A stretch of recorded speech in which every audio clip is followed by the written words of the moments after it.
ფიქსირებული და მობილური მომსახურების ბაზარზე ამ დროისთვის არსებულ ვითარებაზე საქართველოს მცირე და საშუალო სატელეკომუნიკაციო ოპერატორების ასოციაციის თავმჯდომარემ დღეს მედია ჰოლდინგ კვირას პრესკლუბში გამართულ პრესკონფერენციაზე ისაუბრა.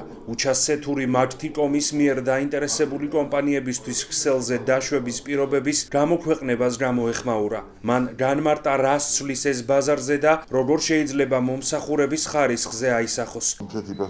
ფლობელი როგორც არის მათთიკომი, მას აქვს ვალდებულებები დაკისრებული, რაც ნიშნავს იმას, რომ მან უნდა გაუზიაროს ეს თავისი არსებული ესეთი უნიკალური ინფრასტრუქტურა სხვა ოპერატორებსაც.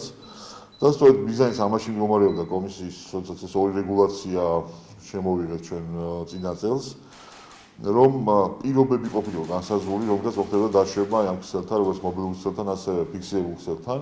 მოგეხსენებათ, რომ კომპანია ორივე მმართველობით საქმიანობს. გვეყოლება ჩვენ ალტერნატივა ბაზარზე მეოთხე საცალო მომსახურებას გულისხმობ მობილურს, რომელიც მათთიკომის ქსელის გამოყენებით ჩვენ მომხმარებლებს შემოგთავაზებს მომსახურებას, რომელიც რაღაცა მიმართულებით იყო ჩვენს უფრო საინტერესო ვიდრე დასასებული რეალობაა, ხო?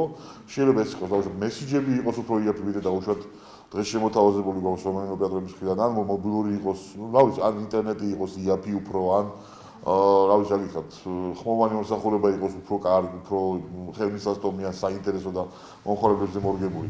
შესაბამისად, მიზანი სწორედ ის არის, რომ ერთი ის რომ მოხდეს კონკურენციის უზრუნველყოფა და არ იყოს შეზღუდვა ინფრასტრუქტურული ბაზარზე და თუ სრულიად შეუძლია რაღაცას ინვესტიციის ჩადება უნდა, მან ეს ინვესტიცია ჩადოს.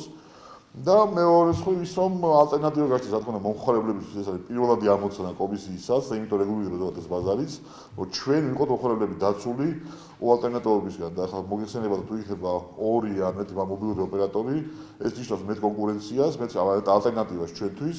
ასე რომ ეს მოცემულობა გვაქვს ჩვენ დღეს გარდამტეხი პერიოდში, რა გითხრათ, ქართული ბაზრისთვის, იმიტომ რომ ეს სერვისები არის თანამედროვე ევროპული სერვისები, რომლებიც მოვიდა უკვე დღეს ფიზიკურად ჩვენამდე, უკვე რეალურად კომპანიების სრულები რა თქმა უნდა არიან ხა MNO-ზე, არის რა თქმა უნდა მოთხოვნა და რამდენიმე კომპანია გაერთიანებული, რომელიც მათთიკომის ერთად დაშვებას თავს კონკრეტულად და არის სხვა მობილური ქსელების მოგეხსენებათ.